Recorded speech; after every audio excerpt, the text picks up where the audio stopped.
I tell you, it is good for you to be a public intellectual in this country. And if you have the intellectual provenance, maybe you stand a chance to be one of the advisors of the president, because you could be smiling all the way to the bank. As you can see it here, 1.1 billion shillings. That is a bill for Ruto's advisors. The cost of maintaining a coterie of President Ruto's advisors will cross the 1 billion shillings mark in the next financial year, with the bulk of the allocation going into salaries, travel and entertainment in an era when the state is struggling to rein in a gaping budget deficit. That is tucked away on page 4 and 5 of the Daily Nation. And some of the faces are here, as you know them. These are the advisors. We have Economic Transformation, Augustine Cheruiyot, and that docket rakes in 239.4 million shillings. We have 194.5 million shillings. Council of Economic Advisors. This is David D. Women Rights Advisor, Harriet Chegai, 129.9 million shillings. Also, we have 109.7 million shillings. That is the National Security Advisor, Monica Juma. We have 100 million shillings. Fiscal Affairs and Budget Policy, Henry Rotich. We have Council of Climate Change Advisors, or advisor, or that the particular docket also raking in 55.07 million shillings. So in total, of course, you have the 1.1 billion shillings total spending, including headquarters and salaries, costing the taxpayer that much. So that is what is on the front page of the Daily Nation today. And of course, I always have the honor of having the public or intellectuals here as well. Every Friday, we have with us Kipruto Karua, who is a governance and policy analyst, and also Barak Muluka, who is a strategic communications advisor. We have Dr. Martin Olo, and also Professor Jonah Kindiki as well. And they might also tell us, maybe they know the reality of this headline. We have Kipruto Karua. You've been in that court, so you've been one of the advisors. Yeah. Barak as well. Yeah, you can tell us about this advisory role as well. Maybe it could be another career path for some of us around here on this table. I know also Dr. Martin Olo has played as an advisor. Yeah. Well, Jonah Kindiki, you are the one who keeps, you know, your powder very dry. He pretends that he does not do such things, but you know, we'll come to that topic. I know Barak is putting up a very straight face so that you will not reveal how much money, but we don't want to sideline. We'll come to that. We'll come to it. But we are on Kindiki, and asking the question on whether Mount Kenya, the Limuru. Why are you running away from advisors? From advisors? Yes. I see we'll come to that we'll topic. Come back yeah, to that. we promised our viewers when you're circling back, we wanted to deal with the Limuru 3. We want to finish this matter of issue. You know that Professor Kindiki is just an appendix, an addendum. Yes. So he's not competent to talk about Mount Kenya 3. I think that is very demeaning. That's why we want to finish. We want to discuss and finish it. I'm telling you. I think it should be the reference, and the authority. And now how can authority and the reference person be the addendum? I'm not an appendix. I'm the authority, and none. He doesn't have even the capacity to talk about it because I shouldn't be the point of reference. So if now I become an appendix, and then somebody else become an authority, then I'm surprised. I think it's reading the. But since we want to finish this, let's finish the business. We want to finish this. Yes. It is Limuru 3. Yes. If you look at the forces behind it, which is Martha Karua and others, is essentially an organization or part of what is generally called Mount Kenya, really. So you are not even bringing in the Rift Valley part of it and the areas that Mheshimiwa Kira was saying. This is essentially the 3 counties, or traditional. Is it 3 or 4? 4. Those traditional counties.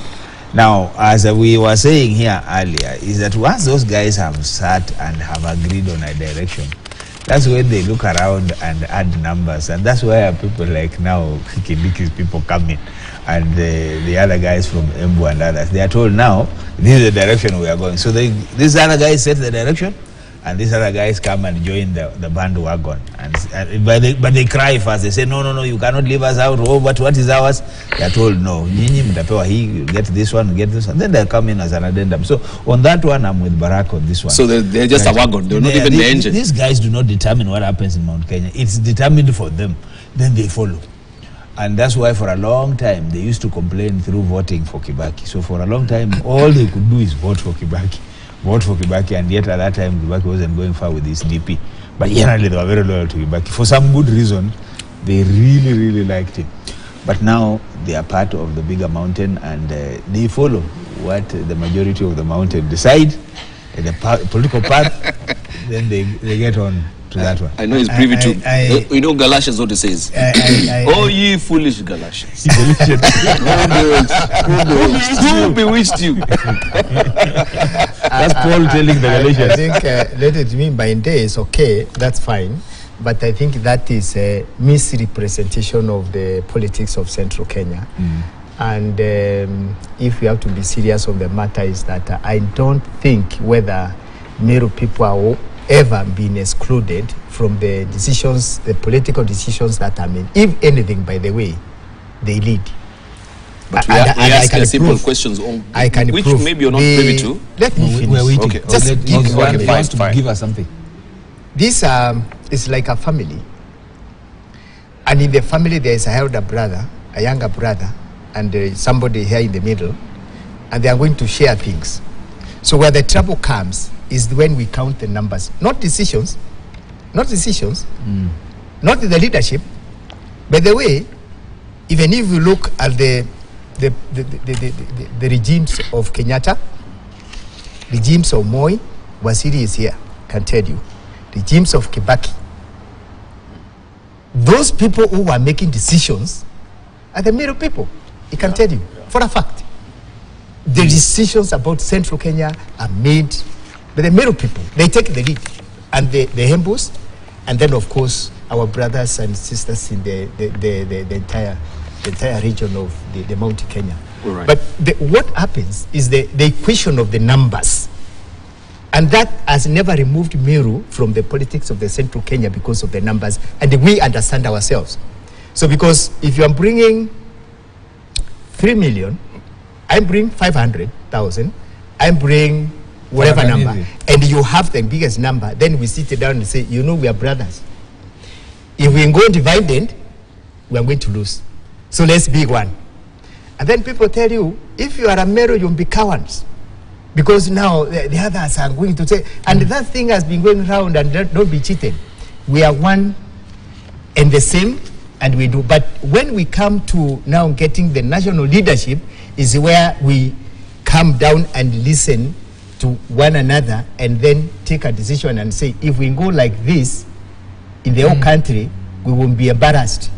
So let's take the brothers with the big numbers, take the lead, let's follow them, because after all, the kick out is ours. And then they tell us now, because we have won, you people take the lead of leadership. And you have seen it. In the leadership, we take even current government. You know, and all the governments, we are so much involved in the leadership. You know, we may not win the numbers because, of course, our numbers are low, and the Hembu people, but even others. But that has never removed Central Kenya. It's one and the same. The Limuru 3, these are just politicians. They try to test waters and see what is going to happen.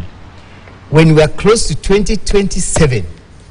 You will now try to read the mood of the whole area. And can I tell you that when we go for voting, Central Kenya will be one. All right. Yeah. You know, we share Mount Kenya with Tanzania. Yep. Right?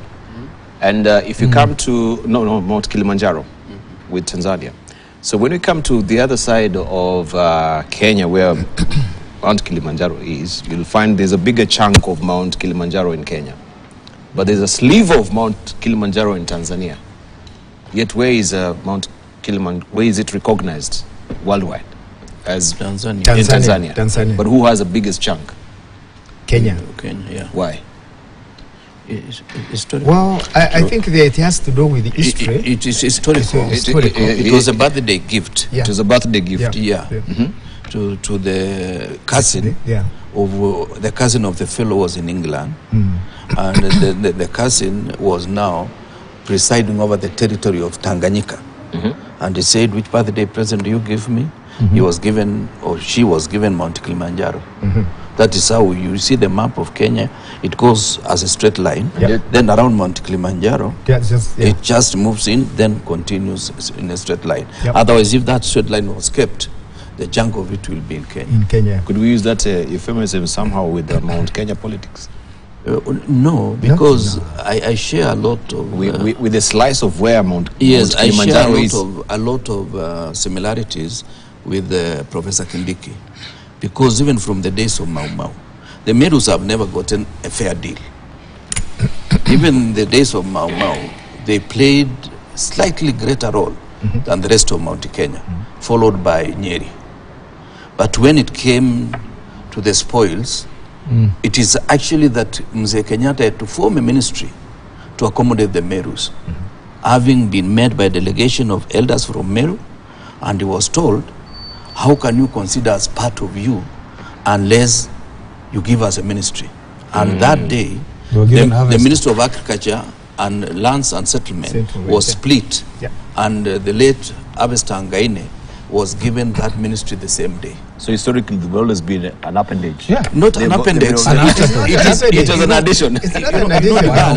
There is something called presidency. When you get to the presidency, like now, the way Rigathi and Ruto are, the presidency is not Ruto and Rigathi. It is Ruto and some other guys.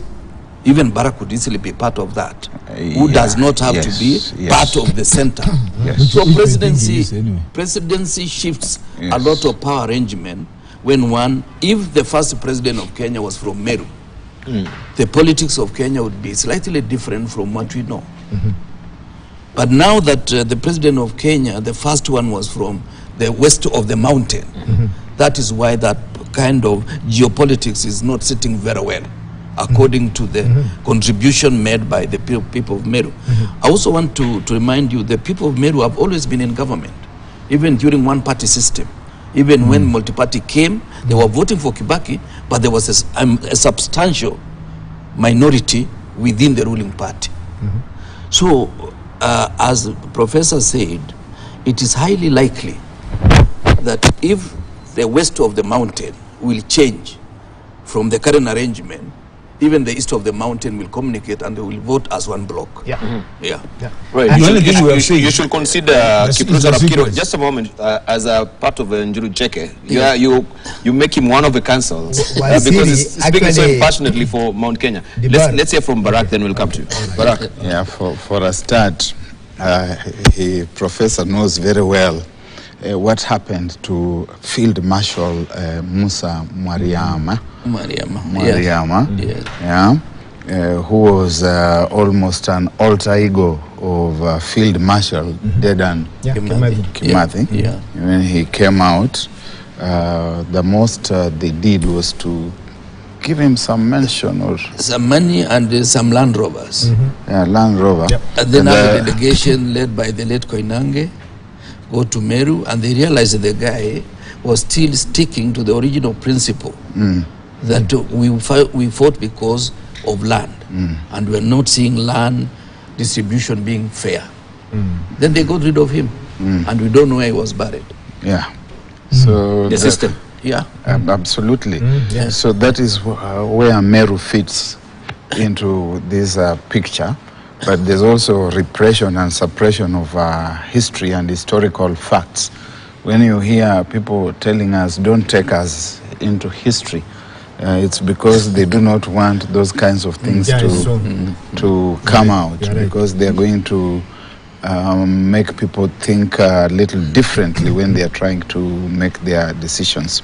However, I think it is quite in order for the leadership of the mountain, or the people who are leaders from that region, to caucus together, whether they caucus in boardrooms or they caucus in Limuru or they caucus elsewhere. I think they are within their rights, and which rights are circumscribed by the Constitution. It's up to other people from other parts of the country to also get together and do their own caucuses. And as you know, if I may speak like Paul of Tarsus, I was born in Emanyudia, which is in Kakamega County in Western Kenya, and I'm a Luhya gentleman. But our people are extremely weak when it comes to this kind of caucusing. And just like the Meru, there are also addendums. And there are addendums to so many different entities, to the extent that they lose identity in the process. So moments. Your people call themselves very democratic. They they spread everything they have to every piece that there is. Our people, the Abaluya people, are like the animal called the wildebeest. The wildebeest. It's a very populous animal in the parks, the gnu, as it's also called. But its utility value is about its place on the food chains. That the rest of the animals follow it where it goes to eat it and to use it to cross the river Mara during the migrations from Tanzania to Kenya and back from Kenya to Tanzania, and to enjoy themselves. So when you now start looking at what Professor Kindiki was talking about, that after they have delivered, they then say that we Meru people are here and we want our portion. The wildebeests of Kenya get nothing. So apart from them, wildebeest. So one of these days, the wildebeest must wake up and start realizing that it could also be a lion. And it must start having its own meetings of the kind that democratic leaders like Martha Karua are pushing for. So that, as the Bible says, you are either at the table or at the menu. On the menu. And the Abaluya people have always perpetually been on the menu.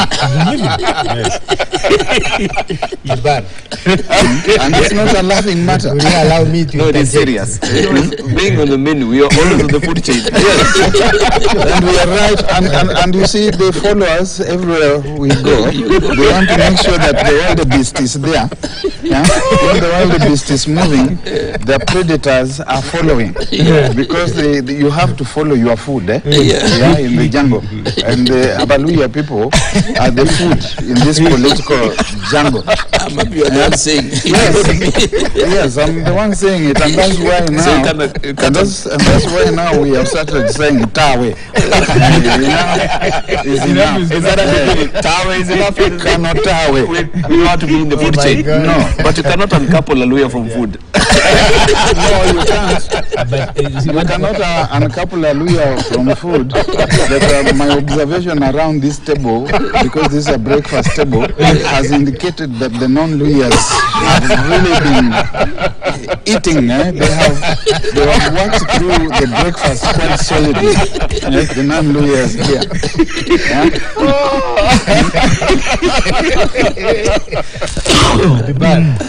The bar. Anyway, I think in this show, he really tickled me. I'm really excited to see my colleague here has become Paul of Tarsus, who was converted. Because he was ignorant to conversion. You can't compare the politics of Meru Central and your politics. And I don't want to comment because I'm not very conversant your politics. Therefore, you cannot start doing the comparison. I cannot compare, and I wouldn't like you to compare. No, but I can talk authoritatively about the Central Mount Kenya region or Central Kenya region. That we do not, the region doesn't go to politics any election without an agenda. And an agenda is discussed. It can be in the boardroom, like what now Karua is doing. It doesn't matter who, whether you are in the opposition or you are in the government. But we are one, and we are brothers, and we know where we are going and what we want in this country. And therefore, this caucus can be in boardrooms, can be public meetings, consultations, etc.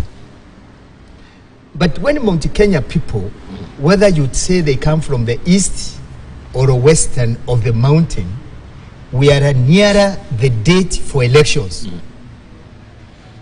Whether you're in the opposition or the government, that doesn't matter, because now this government is ending, it's being disbanded, we want a new government. So we think of the next government. So now when we come to start sharing, we say, if we go and approach our colleagues from other colleagues, community colleagues from other regions, we say from the coast, the wildebeests, and then we say, where are we going? Coast, how many votes are we going to get there? Rift Valley, Nyanza, Western, or we divide Kenya, because we are one. What are we going to get out of this? We are not just making noise. And it will get excited, that political euphoria and electioneering. Then we ask, if this is the government to be formed, who will take this share, that share? And that's why when elections come, we say, if we go divided, we'll be defeated by other people. So let's go as one. Indeed. And then you see the votes that we put there, even if you look at the general election, you can look at the statistics. Yeah. Almost everything went to one person. Thank you. And therefore, when we come now to sharing, then we say, we use now the ratio. If now you brothers, you are more, then take this. If you are, then people start saying, oh, Meru people, you are an appendum, I don't know, appendix, addendum. But it doesn't matter whether you are in addendum or in the reference point. You are there, you are eating at the table. You are at the table. You are scattered all over. So it doesn't matter. As long as you are eating, it doesn't matter. And you are in the leadership. Not eating now, but in the leadership. We are 100% in agreement. Yeah, we need to and move perhaps on. What we are saying is that what we are saying about Limuru 3 is how politics is organized. Yes. You discuss, you set an agenda. Yeah. You might have differences of opinion and so on. Yes. But when it comes to the crunch of the moment, you come together. What we said is, and what we are still saying, is that in that process, there's a group that leads and others that join, and that's what Limuru is doing. Of course, we haven't talked about the Rift Valley block, and Mheshimiwa is here. But essentially, the reason why these two blocks have been holding the reins of power in this country since independence is precisely what we are saying. They are hungry for power. If you meet every Kalenjin, they are political. They seem to know what politics is about. They want to make money, and they want to drive Prado. There's an ambition they have to sell fertilizer. They want to do business with the government. They know what to do with the state. So these people, they have an appetite, a hunger, and that is how they organize themselves. So they don't see any opportunity to be in opposition. They want to be in government. And that's very important, and that's what we're discussing. But we need to question who is giving advice, and this is where I want us now to turn the crack on this particular topic. And Baraka is, unfortunately, don't have the Daily Nation, but that, as you can see, there's 1.1 billion shillings bill for Ruto's advisors, and 6 advisory units will below 280.5 million shillings in salaries and packs for the year starting July. I think saying they will below is a bit too much. They will spend it. And you see, these advisors contribute to the governance of the country. The economic advisor, the climate advisor. This country is not having a shortage of money. And so people shouldn't be looking at the money that's being spent on advisors as a waste or as just a giveaway. They're doing a job. The president is depending on them to run the country. And therefore, money has to be made available for them to be able to operate. So I don't see it as such. So, make me understand that. The only thing that I want when we have a council of economic advisors and economic transformation, what's so diametrically different between these two offices or advisory councils, so to speak? Well, Barak can help, but I don't know the details. But I believe one is about the bottom-up policy, which is working on the agenda, the manifesto, and the other one is looking at the macroeconomic issues. So there's a macro and a micro, which cannot be fitting in one office. No, because what you're saying is that this government has an agenda, what they call the BETA, the bottom-up economic transformation agenda. So that agenda is in the manifesto, and therefore a program has to run around it. That's what you see that council about. But the other one is that the government also has a physical and economic agenda to run. That's the difference between what Lee is doing and what Henry Rotich was brought in to do. So there's a macro, there's the dealing with the Bretton Woods institutions and generally those kind of things. But there's the dealing with the political things where you give Merus what they were expecting, give them a few things and tell them that you are now transforming That's according them. to Martin. Let's hear from Barack. Yeah. Okay. First, we have been given the figures, the global figures, the integuments.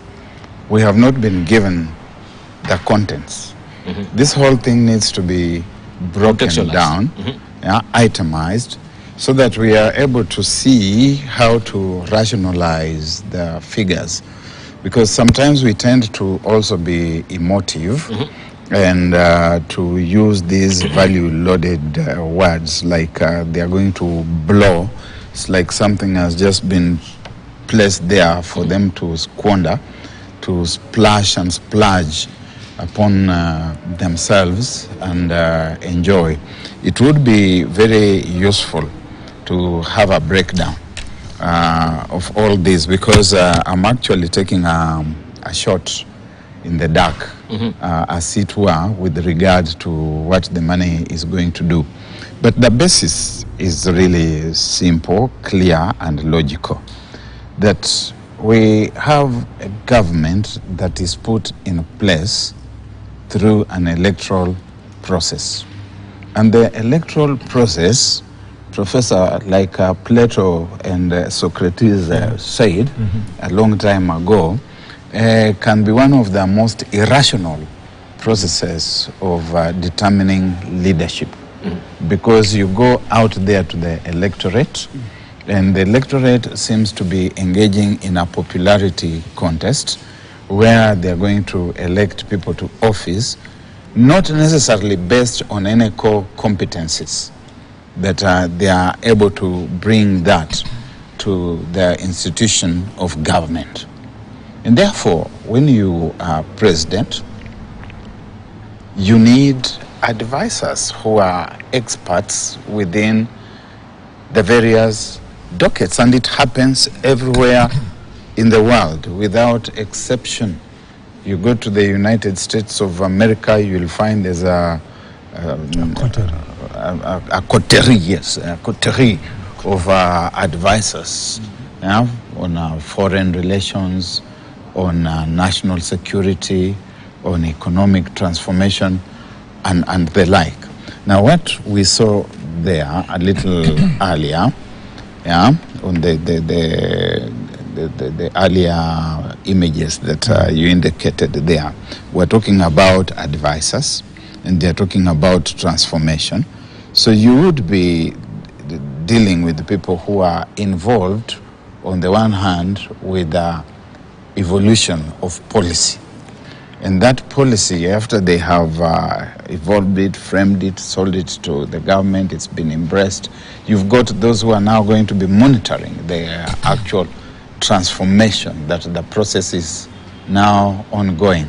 So I would not know where that money is going. When we say National Security Advisor, Monica Juma, 109.7 million, I would not know whether that is going into her pocket, whether it involves transport, whether it involves the staff within that office and other establishment costs.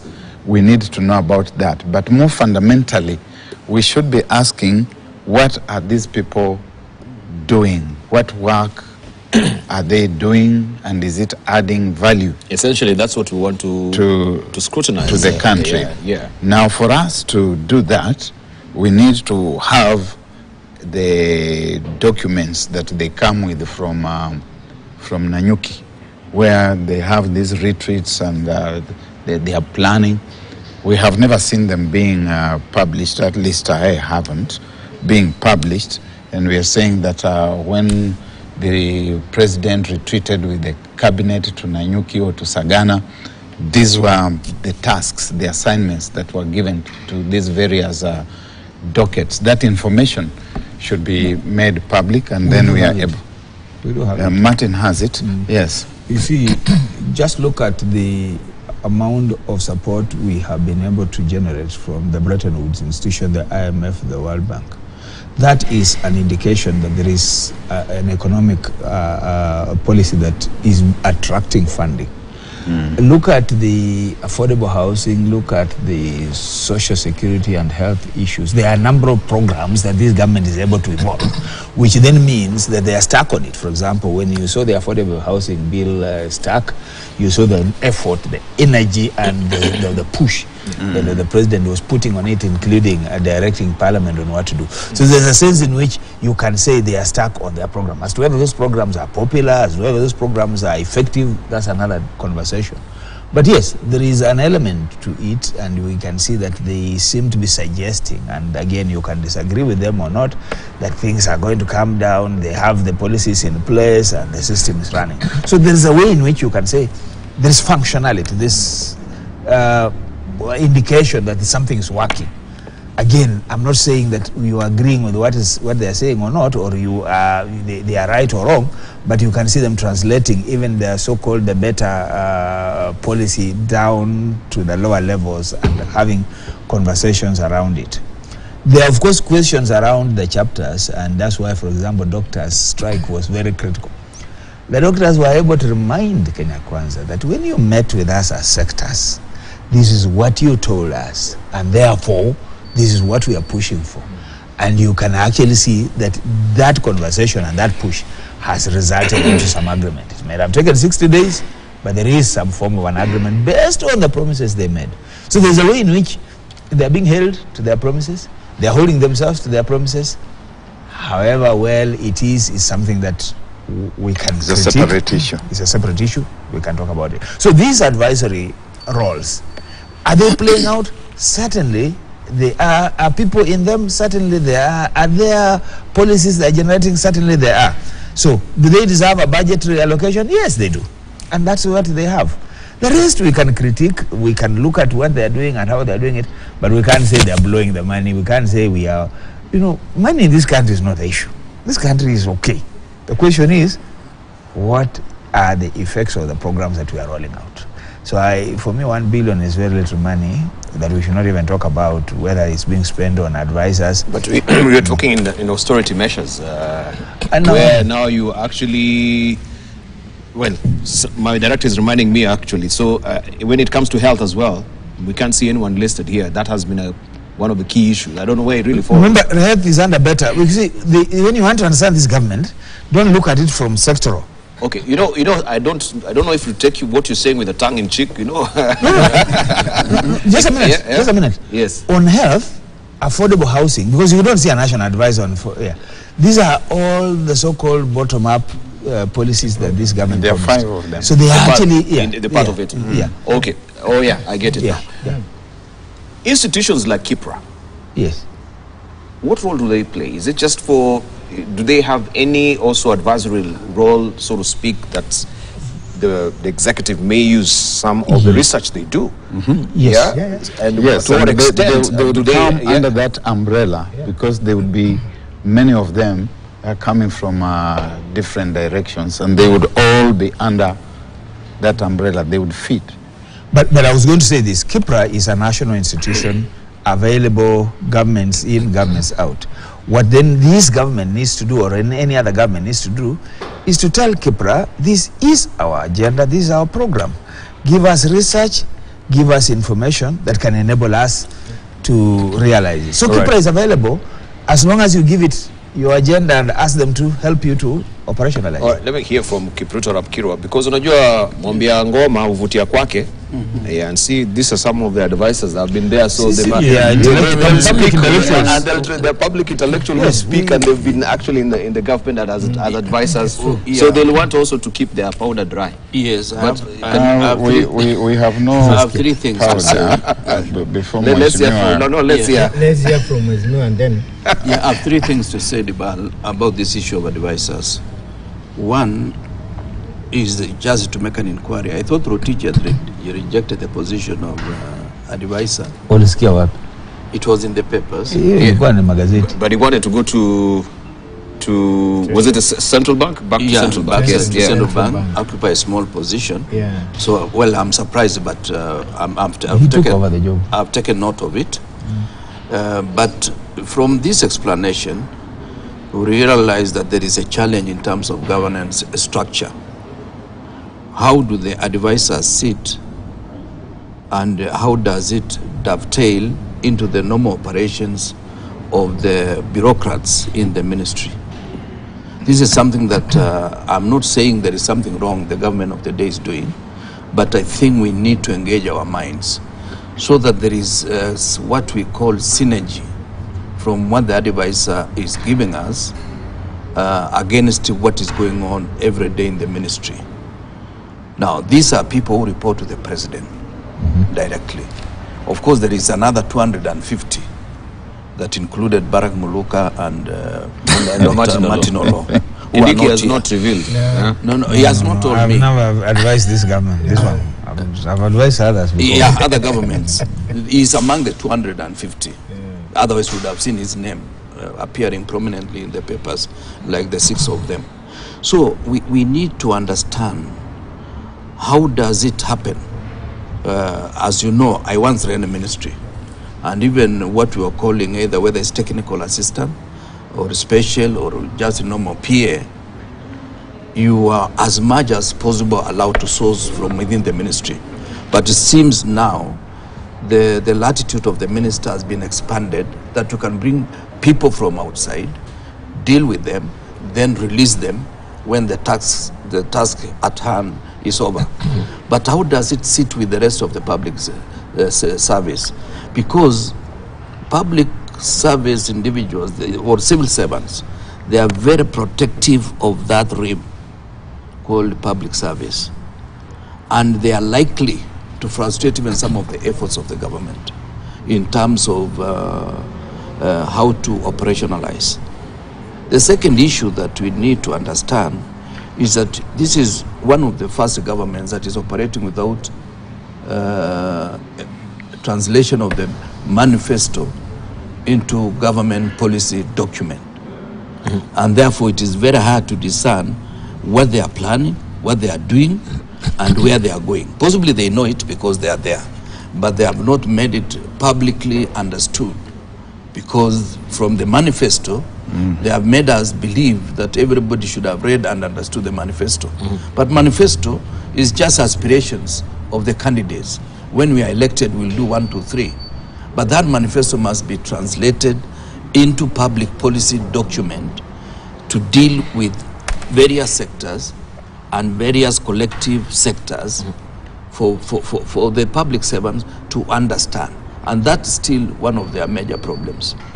Finally, because I don't want to overstay in my invitation on that issue, is I've maintained the advice is as good as the recipient.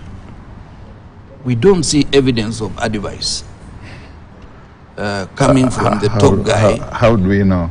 We don't see evidence. Maybe that's the advice he gets. From those people? Yes. I know Monica Juma would advise him better.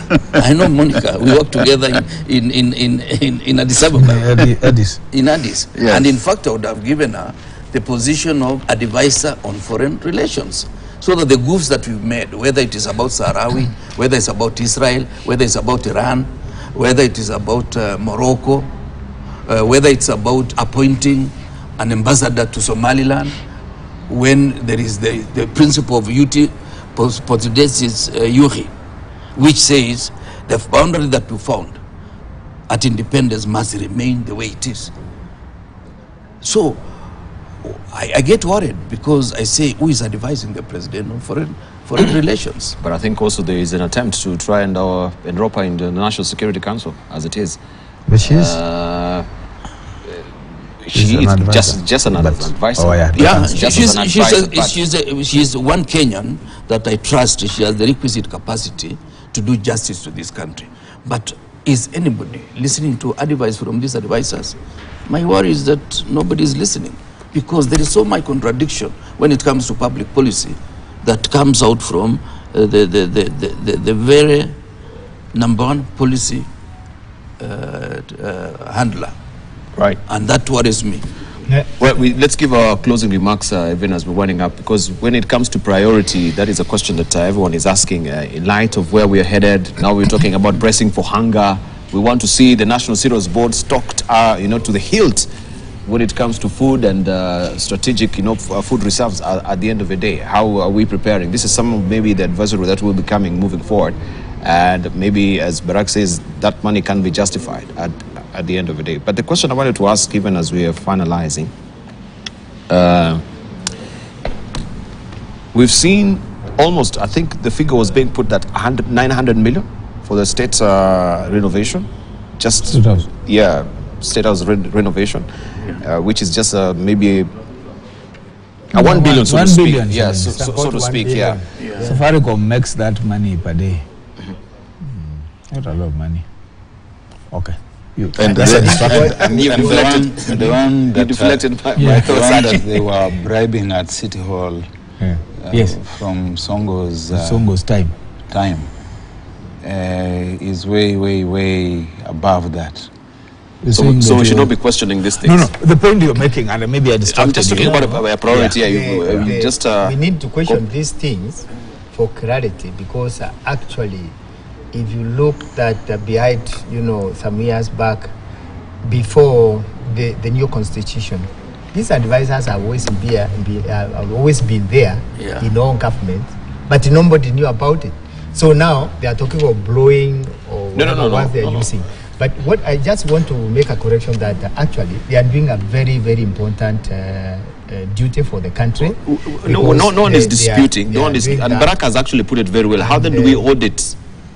Or is it something which cannot be audited in terms of how we are going to answer? That's why we are saying these now things are for the interest of time. Yes, and for the interest of time. So I think as much as we are talking about them, so as we move forward, I think these things will be clarified so that maybe there'll be we be more transparent in the issues of the money they are earning and so forth. But this is one step towards transparency, because now we know they are existing, this is the money they are using, and this is what they are doing. So I think they are doing a good job, but they think in future clarification should be done and priorities be made, so that even if there are those salaries and benefits they are getting, they can be adjusted accordingly within the budget and confines of the policies of this country. Otherwise, to me, they are doing a good job. All right. Yeah. Okay. Barak Maluka, you want to give your closing remarks as you're winding up? As you are aware, it's a holiday today. And it's a holiday which has been announced kind of suddenly, so that we can plant trees, and so that as a people we can stand in solidarity with those who have taken the hardest beating in the ongoing torrential season. It would be very sad if next year or some other year, 2 years, 5 years, we take another holiday like this one to stand again with those who will have taken the hardest beating. It would mean that these people have died in vain. And it would mean that just like a lot of things we do, this was just a gimmick. It was one of those knee-jerk things. And it was basically for purposes of public optics. This government has got the responsibility to wake up to the reality that certain decisions we have made and certain things that we have done, as we have discussed around this table starting last week, have been very harmful to the country and to the environment especially. And for a president who keeps talking about environment, climate change, and the like, this is the time to start taking action going forward. This should not be one of those instrumental, isolated things which are done and the whole country comes to a standstill because it's a holiday, apart from the most essential functions such as what we are doing here. People are at home, they're enjoying holiday, they're not perhaps even planting any trees, and the whole thing is going to be forgotten. I think we should never end up there. And the honors rest with the president and the Ministry of Environment, especially, should be edified. It should not be seen as a small place where you take people whom you think you don't have anything very useful for them to do. Indeed. Well, I want to carry it on from there in terms of this day. I think we must call it out for what it is.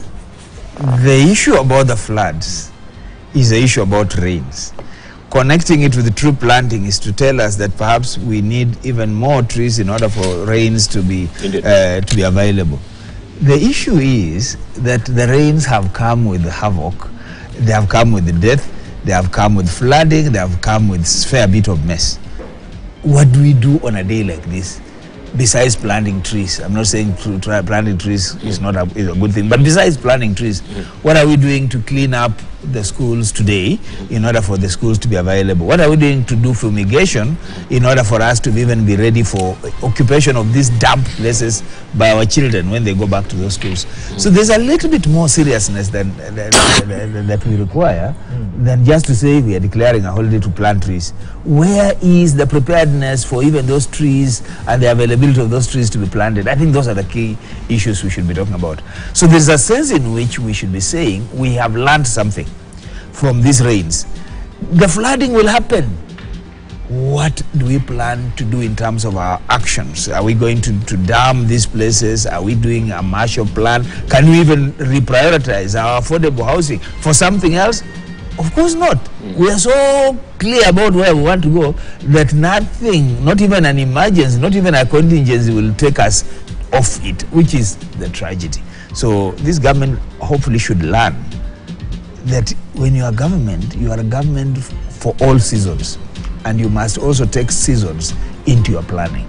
So yes, a holiday, but that is not it.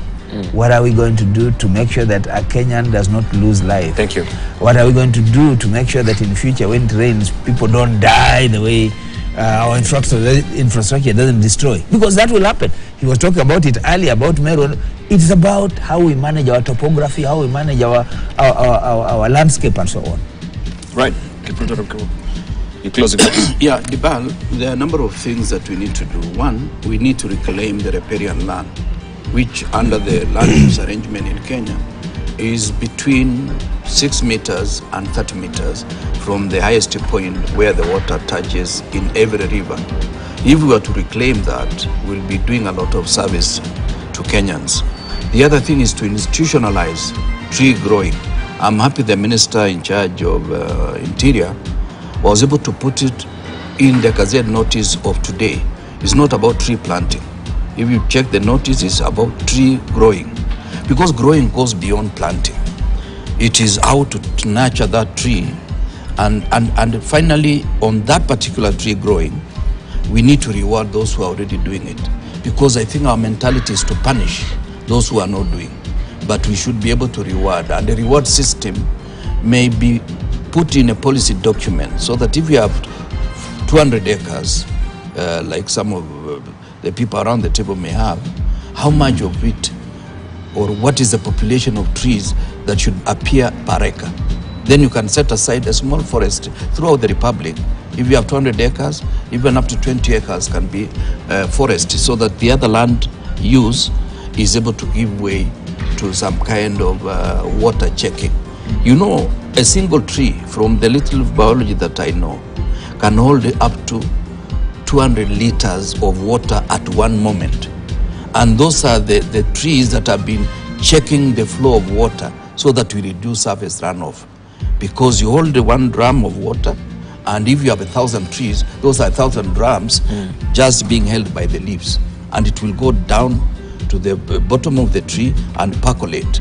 And the riparian land, what it was doing, apart from creating microclimate, is also to ensure there is a dam above the river, that it will be recharging the river for 6 months.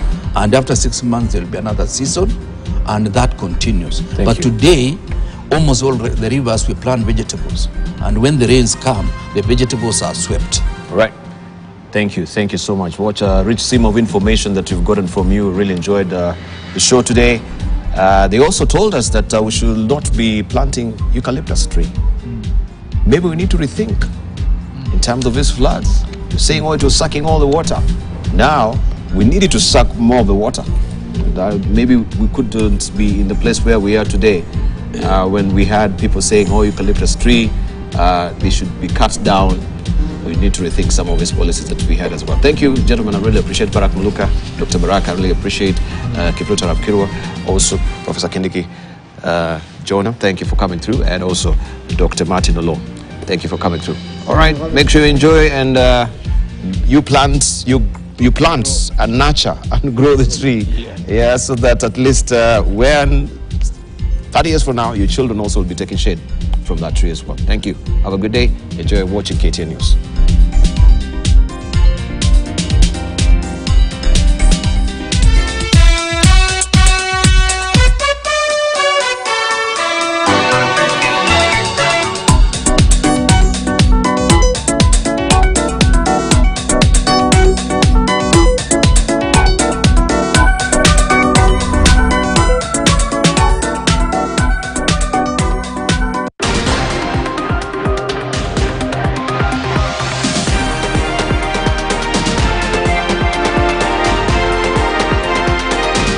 KTN News. Get the whole story. We value your feedback and welcome any comments, queries, or complaints regarding our news content. You can get in touch with us on SMS 22155, call 0719 012 450, or email feedback@standardmedia.co.ke, or you can send us a letter on Post Office Box 30080-00100, or deliver it to our offices at Standard Group Center, Mombasa Road, Nairobi.